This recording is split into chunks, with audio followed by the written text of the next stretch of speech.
Eu gostaria de voltar ao assunto da semana passada, que a gente estava falando sobre soberania, responsabilidade e fé. Vamos abrir em Êxodo, capítulo 3, versículo 8.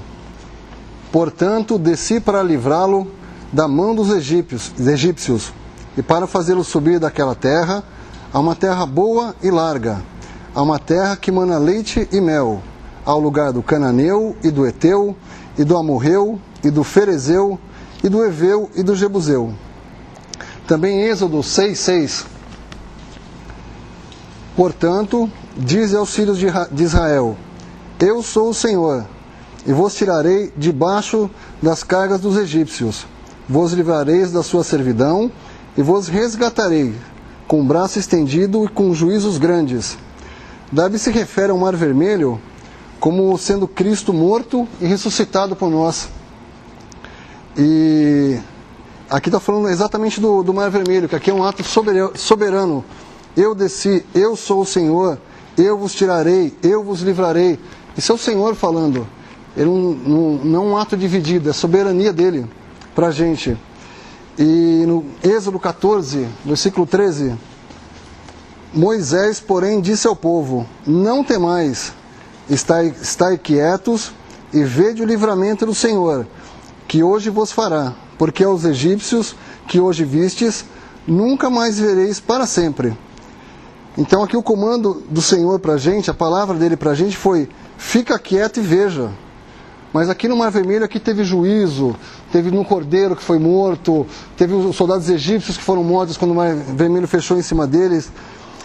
Ou seja, é Deus por nós nesse instante. É uma salvação completa, é um ato soberano de Deus. E aí Kelly diz uma outra coisa bastante interessante, que no deserto eles descobriram um problema, porque o sangue de Cristo resolveu a questão do pecado, resolvido, mas não do pecado que trabalha no crente. E esse foi o ponto. Quando a gente é levado para Deus, o pecado foi tratado, mas a velha natureza ainda está aqui, ela atua. Ela não foi morta, ela está com a gente. E aí é interessante, porque quando ele livra, o povo passa pelo Mar Vermelho, entra no deserto, ou seja, os inimigos foram julgados, eles não eram mais escravos, eles se depararam com eles mesmos, não tinha mais jugo de ninguém nas costas deles, eram eles. E eles descobriram que apesar de tudo aquilo que tinha acontecido, daquele livramento, daquela mudança, eles ainda eram orgulhosos, tolos, carnais, tinham vontade própria. Então ali eles descobriram duas coisas bastante importantes sobre a velha natureza. Primeiro, que não houve perdão para a velha natureza. Ela não foi perdoada. Vamos abrir lá em Romanos 8:3.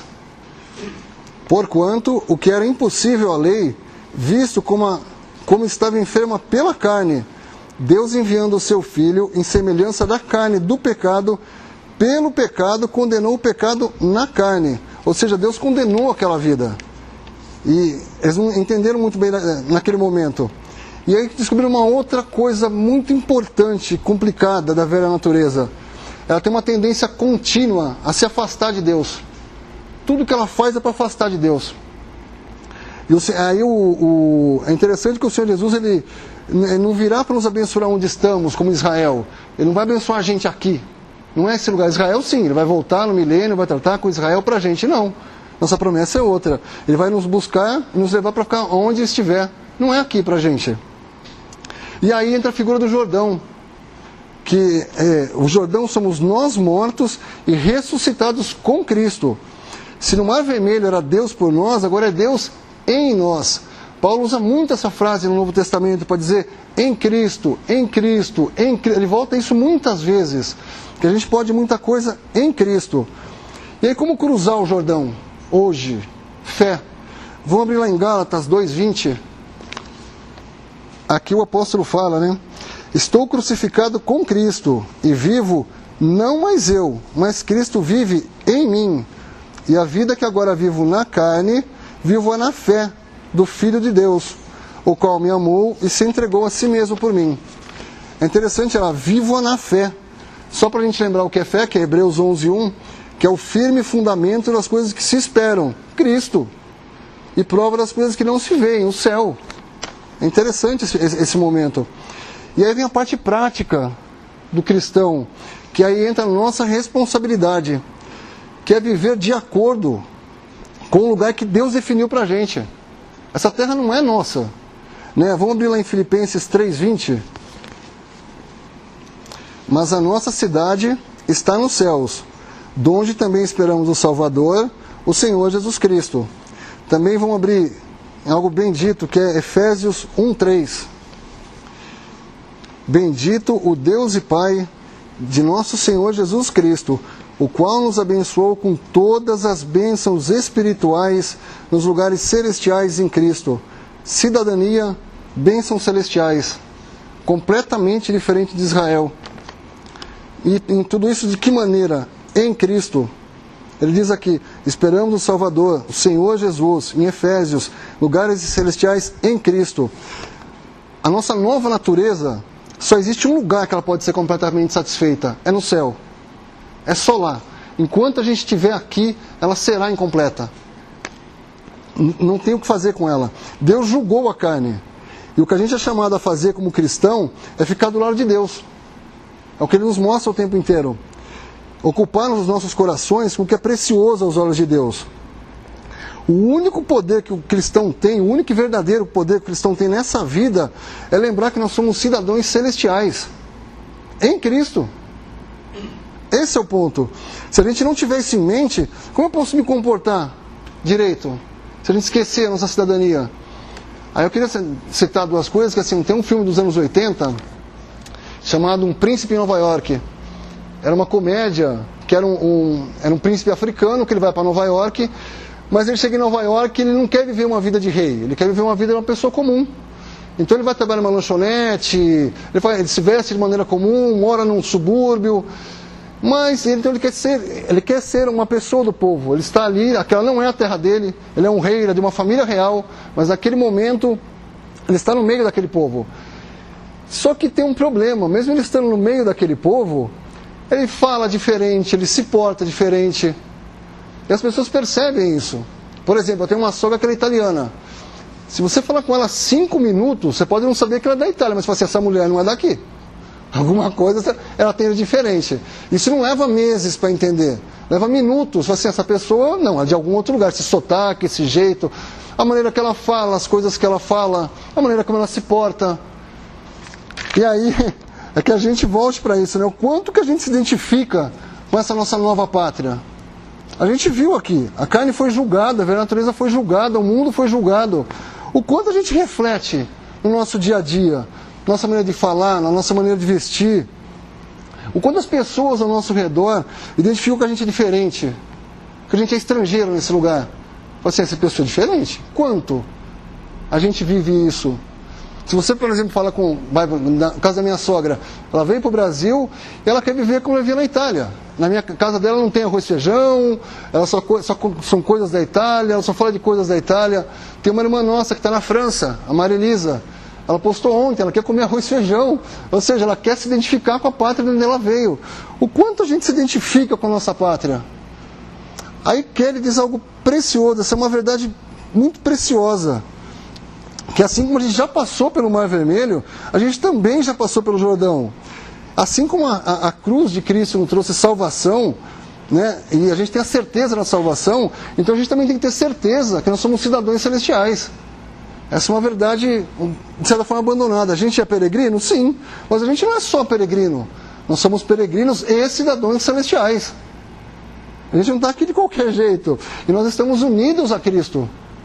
Quero falar para a gente lembrar dessa verdade, que o deserto é algo temporário. Aonde é o nosso lugar? Lugares celestiais são os nossos lugares permanentes. Então que o Senhor nos dê graça para que a gente viva de acordo com essa verdade. Que são figuras do Velho Testamento.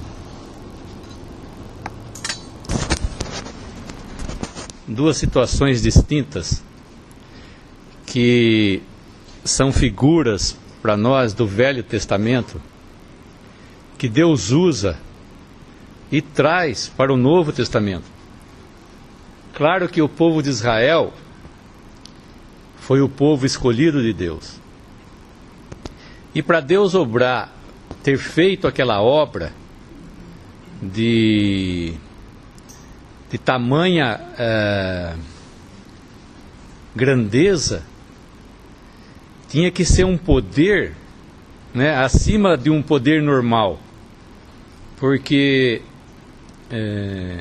Faraó, o Egito, era o povo mais poderoso da terra naquele tempo, e Israel estava subjugado ali pelo Faraó, pelo seu exército, pelo povo que oprimia o povo de Israel todos os dias. Então eles viviam numa opressão e eles não tinham como se libertar dessa opressão. É uma figura nossa. Quando nós estávamos aqui no Egito, nós estamos no Egito de uma forma figurativa, né? Mas quando nós estávamos escravos dos nossos pecados, escravos do diabo, que é uma figura de Faraó, então nós vivíamos o quê? Oprimidos, embaixo do jugo de um tirano que queria só o quê? Que queria sugar de nós a nossa vida, né? O diabo, que foi homicida desde o princípio, ele queria ver-nos o quê? Sofrendo, padecendo. E era isso que o povo de Israel tinha no Egito. E não havia poder humano que pudesse livrar aquele povo do jugo, da escravidão, do domínio de Faraó. Se alguém se rebelasse, seria morto. Qualquer um que se rebelasse, se houvesse uma rebelião, o exército de Faraó era poderosíssimo. Causava pavor, causava medo. Quando o povo de Israel viu que os exércitos de Faraó vinham atrás deles, eles temeram muito. Porque eles conheciam, eles sabiam quem era aquele soldado, eles sabiam quem era Faraó, o poder que eles tinham. Mas esse poder de tê-los tirado do Egito foi sobrenatural. Deus vai mostrar o seu poder, então, tirando esse povo do Egito com o seu poder. Vai usar um homem, através de uma vara. Quando Moisés estende a vara, ele ergue a vara, o mar se abre. Teve que usar um objeto, foi a vara.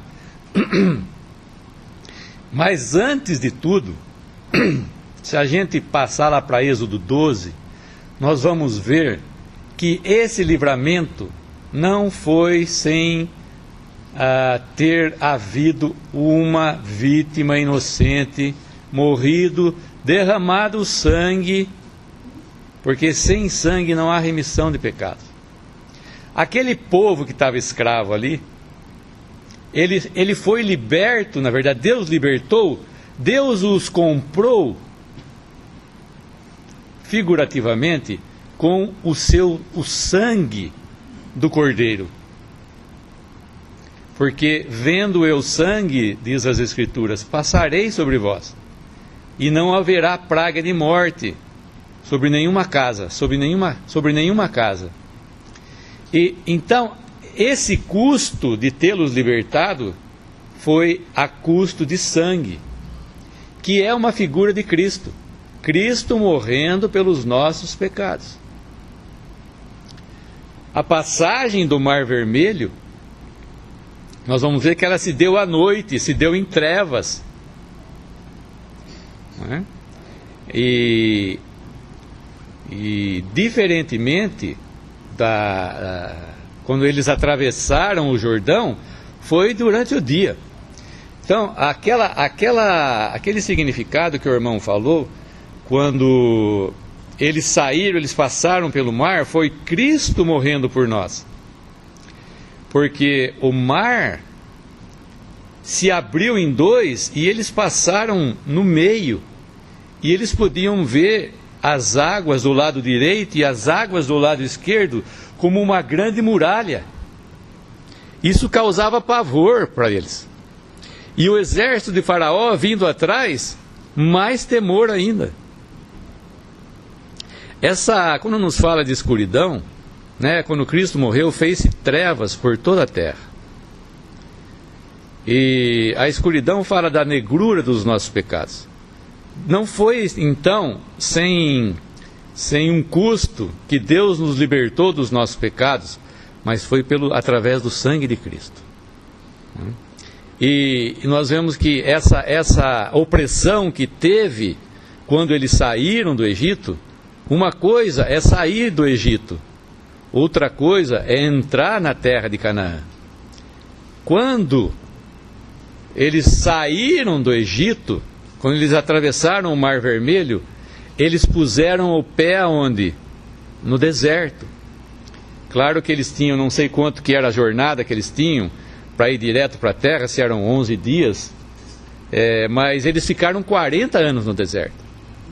Uma coisa então é sair do Egito e passar pelo Mar Vermelho, Cristo morrendo por nós, que é na verdade Colossenses, a epístola de Colossenses nos fala de Cristo morrendo pelos nossos pecados. Se a gente for ler lá em Colossenses 2, versículo 12, Colossenses 2:12, sepultados com ele no batismo, nele também ressuscitastes, pela fé no poder de Deus, que o ressuscitou dos mortos. Então é Cristo morrendo pelos seus santos, quando eles estão atravessando o Mar Vermelho. Foi noite, era trevas, tinha a opressão do exército. Nós vemos que ali, quando Cristo morreu, tinha a opressão, que o diabo estava presente também, né? Nós vemos que foi tudo, culminou o que? No poder das trevas, no poder político dos romanos, no ódio do homem expressado através da cruz de Cristo, mas ele morreu. Cristo morreu pelos seus santos. Ele pagou o preço através do seu sacrifício com o seu sangue. E isso não dependia de nós, dependia de um poder sobrenatural, como já disse. Deus tinha que tirá-los do poder de Faraó, e foi isso que Deus fez. Eles podiam ficar com temor ou sem temor, mas Deus iria livrá-los a todo custo, e não ia ter nenhum poder humano que conseguiria barrar essa ação de Deus, quando Deus vai libertar seu povo. E quando Deus chama os seus santos, então aqueles que morreram, é Cristo morrendo pelos seus santos, quando Cristo morre por nós, Ele nos liberta, Ele nos dá libertação. E quando a gente vai, quando esse povo depois fica 40 anos no deserto, e eles estão às margens do Rio Jordão, é uma coisa diferente. Eles estão saindo do deserto para entrar na terra da promessa. E ali, naquele dia, durante o dia, não havia nenhum inimigo, claro, não havia trevas, não era a vara de Moisés, mas era a arca da aliança que estava presente, em Josué capítulo 3, quando eles vão atravessar, quando os sacerdotes colocam o pé nas águas do Rio Jordão, elas simplesmente param. E se a gente não vai abrir lá, mas está lá em Josué 3, a situação foi totalmente diferente da situação vivida no Mar Vermelho. Agora, somos nós, né, mortos e ressuscitados com Cristo, é diferente. Quando nós estamos entrando, então, figurativamente, como o povo judeu, na terra da promessa. E as águas, se a gente for notar, elas não ficaram como grandes muralhas, elas pararam. As águas o Jordão transbordava, fala a palavra, nas suas ribanceiras. Ou seja, no ímpeto do Jordão, quando o Jordão estava com a sua vazão, sua maior vazão, Estava águas passando por todos os lados, e estava na sua maior plenitude do Rio Jordão. Deus vai fazer o quê? Deus vai fazer o povo seu, que foi liberto do Egito, atravessar para herdar as promessas num leito totalmente seco. Por quê? As águas que vinham de cima do Jordão pararam em Adão, a cidade que chama de Adão, exatamente o nome de Adão, que nos lembra de Adão, o primeiro homem que desobedeceu a Deus e trouxe todo esse juízo em nós. As águas pararam mais ou menos 30 quilômetros de distância da onde eles puseram o pé no Rio Jordão, para cima. Acima de onde eles estavam, 30, elas se juntaram num montão, como fala a palavra. E está lá em Josué 3, quem quiser ler. E depois, as águas que escorreram, que estavam à esquerda deles, elas passaram, foram embora. Ninguém viu mais água, as águas foram embora. E essas águas foram para o Mar Morto. As águas que eram juízos, então, que levavam, o homem à morte, eles não viram mais. Não havia mais juízo. Não havia mais águas de juízo, Não havia mais opressão. Mas eles passaram o Jordão a seco, sem nenhuma opressão. Isso mostra, figurativamente, a nossa herança com Cristo. O que nós herdamos com Cristo. Aí vai nos falar já de Efésios. Efésios capítulo 2. Que é uma situação diferente da situação de Colossenses. É o crente aqui na terra, ele sabe que ele foi morto e ressuscitado com Cristo, mas ele está com os pés aqui nesse mundo. Está com os pés aqui nesse deserto. Quando eles atravessam para a terra da promessa, já é Efésios, capítulo 2, versículo 4. Mas Deus, que é riquíssimo em misericórdia pelo seu muito amor com que nos amou, estando nós ainda mortos em nossas ofensas, nos vivificou juntamente com Cristo. Pela graça sois salvos. E nos ressuscitou juntamente com Ele. E nos fez assentar nos lugares celestiais em Cristo Jesus, para mostrar nos séculos vindouros as abundantes riquezas da sua graça, pela sua benignidade para conosco em Cristo Jesus. Então, a nossa condição agora de termos atravessados a seco o Rio Jordão, é a situação em que nós estamos em Efésios. Ressuscitados juntamente com Cristo e assentados nos lugares celestiais. Não é a nossa, se a gente ler Colossenses, nós vamos ver que é nosso andar aqui nesse mundo. Não temos uma pátria aqui nesse mundo, Não temos nada, olharmos para o alto, onde Cristo está assentado à destra de Deus. Mas aqui em Efésios nós já estamos, de posse dessas bênçãos. Então são duas situações distintas, vividas pelo povo de Israel no Egito, e quando eles vão entrar na terra de Canaã.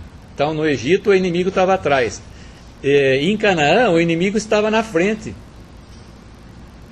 mas eles já estavam o quê? Todos derrotados. Começou com Jericó, muralhas de Jericó, mas depois eles iriam o quê? 7 nações mais poderosas do que eles iriam exterminar, Deus já tinha dado a vitória para eles. É diferente, o inimigo estava à frente, mas Deus já havia dado a vitória. Eu queria ler, só para a gente, queria deixar citado aqui, lá em Josué capítulo 3, versículo 11, vamos ler do versículo 11. Josué capítulo 3, versículo 11. Eis que a arca do concerto do Senhor de toda a terra passa o Jordão diante de vós. Tomai, pois, agora 12 homens das tribos de Israel, de cada tribo um homem.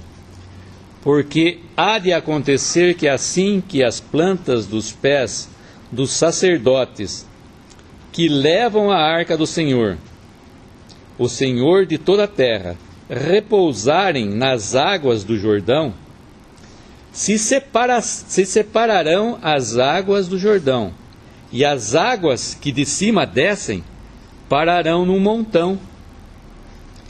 E aconteceu que, partindo o povo das suas tendas para passar o Jordão, levavam os sacerdotes a arca do concerto diante do povo. E quando os que levavam a arca chegaram até o Jordão, e os pés dos sacerdotes que levavam a arca se molharam na borda das águas, porque o Jordão transbordava sobre todas as suas ribanceiras, todos os dias da cega, pararam-se as águas que vinham de cima, levantaram-se num montão, muito longe da cidade de Adã. Aqui é Adã, mas eu tenho o nome de Adão também, que está da banda de Sartã. E as que desciam ao mar das Campinas, que é o mar salgado, faltavam de todo, e separaram-se. Então passou o povo defronte de Jericó. Porém os sacerdotes que levavam a arca do concerto do Senhor pararam firmes em seco no meio do Jordão, e todo Israel passou em seco, até que todo o povo acabou de passar o Jordão. Interessante essa situação, que aqui não tinha água nenhuma. A água se fez um grande montão, como eu já disse, e eles só viram escorrer. Quando colocaram os pés, viram aquela água escorrendo, as últimas águas do juízo escorreram para o Mar Morto. Aquilo que ia trazer morte para nós, já não ia passar mais adiante de nós, né? Então, nessas duas figuras muito propícias, muito interessantes, nós vemos uma situação, então, de Deus usando, né, todo o seu poder nas duas, mas duas situações diferentes, como figura para o cristão aqui.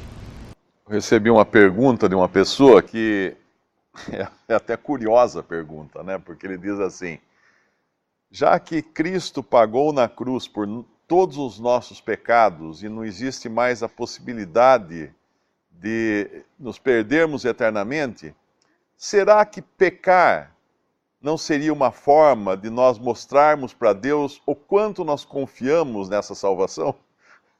Eu nunca tinha imaginado que alguém pudesse fazer uma pergunta dessas, né?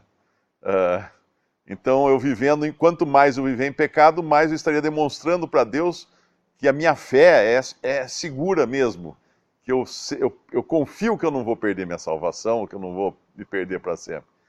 É uma pergunta tão estranha que a gente não está preparado para receber essa pergunta. Então, eu não respondi, eu só mandei para ele uma passagem de Romanos, porque não tem nem o que responder. A Bíblia já responde isso de uma maneira tão clara, e é justamente essa segunda parte que o irmão nos falou. A primeira parte, que é aquela obra de Deus, e a segunda parte, que agora, o que cabe ao crente, é justamente a resposta para a pergunta do capítulo 6 de Romanos, versículo 1, quando ele pergunta assim: que diremos, pois? Esse é o nosso lado da questão agora. Até ali estava falando do que Deus fez, falou da salvação pela fé, da obra de Cristo. Agora, que diremos, pois, então? Em vista dessas coisas, que diremos? Permaneceremos no pecado para que a graça abunde? Praticamente foi essa a pergunta, com outras palavras, que essa pessoa fez. E a resposta é essa aqui. Na realidade, aqui vai falar da morte agora. Fomos sepultados, no versículo 4, com ele, com Cristo, pelo batismo na morte, para que, como Cristo ressuscitou dos mortos, pela glória do Pai, assim andemos nós também em novidade de vida. Então agora vem ao lado da responsabilidade de andar em novidade de vida. Por quê? Porque o nosso velho homem está morto. E aqui fala que ele está morto. Embora nós saibamos que ele coloca as asinhas de fora, se nós dermos chance, mas é uma situação já resolvida, nós nunca podemos nos esquecer disso. Não é o fato de eu não deixar o velho homem agir que me torna mais salvo. Não.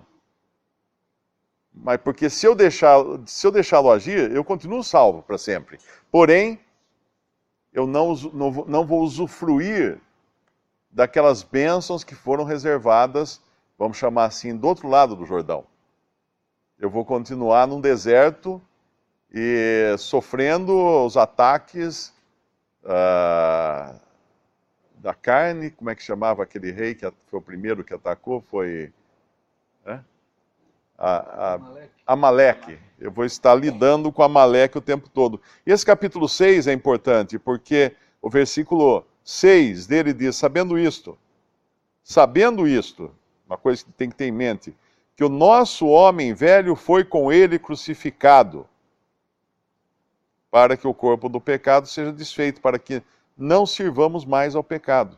Porque aquele que está morto está justificado do pecado. E ele vai falar mais na frente, no versículo 11, assim também vós considerai-vos como mortos para o pecado, mas vivos para Deus. O versículo 12, não reine, portanto, o pecado em vosso corpo mortal, para lhe obedecerdes às suas concupiscências. E depois ele vai falar mais à frente, no versículo 13, para não apresentarmos os nossos membros ao pecado, e no versículo, um versículo que eu acho muito, muito interessante,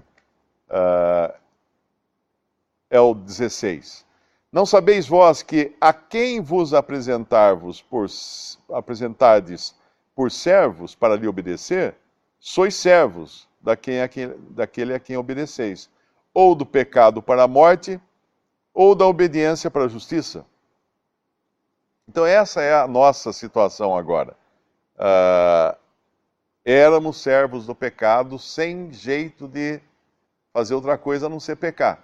Hoje não somos mais servos do pecado, porém temos a carne em nós e podemos permitir que ela atue, e aí nos tornamos servos, quando nós já tínhamos sido colocados na posição de livres. E aí vamos deixar de colher os benefícios que foram reservados para nós, figurativamente falando, do outro lado do Jordão. É interessante que no Velho Testamento a gente tem uma figura de um crente que procura ficar mais próximo do Senhor e de um que se afasta do Senhor. É a história de Abraão e de Ló. Se a gente não tivesse o Novo Testamento para falar de Ló e olhasse a história de Ló, nós falamos que ele era um perdido. Porque quando Abraão, que não era Abraão ainda, que em Gênesis 12 era Abrão, ele só foi no Gênesis 17 que ele foi virar Abraão, porque ali mudou o relacionamento dele com Deus. Quando ele saiu, Ló saiu junto com ele. E então ele sabia basicamente o que Ló sabia. Mas quando ele pôde ter responsabilidade, ele decidiu ir para o rumo de Sodoma. E ele tem 3 passagens muito emblemáticas. Quando ele decide ir para Sodoma, depois ele é preso em Sodoma, Abraão vai lá libertar ele. E depois, quando vai ser aplicado o juízo em Sodoma, ele está às portas, ele tem uma posição de autoridade em Sodoma. Então é um crente que, assim, se a gente só visse isso, ele falaria, isso daí é um perdido. Mas 1 Pedro diz que o justo Ló, ele fazia tudo errado, mas ele era um salvo. Então esse é o ponto da responsabilidade. É você saber o que você vai fazer com isso. Você não vai perder a sua salvação, isso é óbvio. Isso é notório. Essa é a primeira verdade. É quando ele fala em Êxodo 3:8. Eu vou vos livrar e vou te levar para uma terra. São 2 coisas que ele está prometendo ali. Livrar daqui e levar para lá. E Ló não viveu sob essa responsabilidade. Tanto que Ló acaba a vida dele numa caverna. Perdeu a salvação? Não. Só perdeu todo o privilégio de viver próximo ao Senhor. Isso garante a Abraão também que ele não errasse? Não, Abraão também errou. Mas ele procurou ter uma convivência próxima do Senhor. Ele procurou viver nas coisas do Senhor. Ele procurou levar e mostrar para as pessoas ao redor dele a cidadania que ele tinha. Tanto que tem um caso que ele vai lá com Abimeleque, Gênesis 21, que ele vai discutir com o rei por causa de um poço. Que o poço ali é uma figura da palavra de Deus, que é onde mana água. ele defende a palavra de Deus. Ele briga por um poço, que é onde está a água, onde está a fonte de água dele. Hoje, figurativamente, essa fonte de água para a gente é a Bíblia. Então a gente tem essas duas figuras. Um que procura estar próximo do Senhor e aproveitar todas essas benesses, e outro que só foi salvo, mas ele não cruzou o Jordão. Ele vai ficar lá, preso no mundo, arrumando coisas que não deveria, e não se ocupar com aquilo que é precioso ao nosso Senhor. Eu anotei uma frase aqui que eu não sei de onde eu tirei, está anotada na margem da minha Bíblia, só vou citar, não sei quem é o autor. Estamos mortos para as coisas para as quais estávamos vivos, e vivos para as coisas para as quais estávamos mortos. Às vezes eu penso no incrédulo, né, fazendo alguma coisa assim, principalmente agora, ano político, a gente vê as pessoas fazendo tudo que podem para poder se eleger ou poder conquistar uma cadeira. E aí eu me vem à mente o seguinte: esta é a única vida que elas têm. Essa é a única chance que elas têm de de usufruir de alguma coisa, de ter poder, ou ter prestígio, ou ter fama, ou qualquer coisa assim, ou até mesmo ter bens. É a única chance. Porque acabou aqui, acabou, não tem outra chance. E o cristão não, ele está salvo eternamente, então a perspectiva dele é eterna. Ele não precisa se atracar às coisas daqui, porque ele sabe que a qualquer momento ele vai ter as coisas de lá, da glória, com Cristo. É interessante que saiu uma reportagem essa semana, porque o Google ele sintetiza todas as buscas dele. E foi a primeira vez que apareceu um termo mais pesquisado que Jesus Cristo. A palavra Jesus Cristo é a palavra mais pesquisada do planeta. Por incrível que pareça, a gente olha o mundo do jeito que está, e as pessoas estão buscando. Que o Senhor permita que a gente seja uma luz para elas. Quando Deus olha, interessante que citou, a situação do crente mundano, que é uma figura de Ló. Ló estava em Sodoma. Mas a palavra, quando Deus vai destruir a Sodoma e Gomorra, a palavra fala, aconteceu o quê?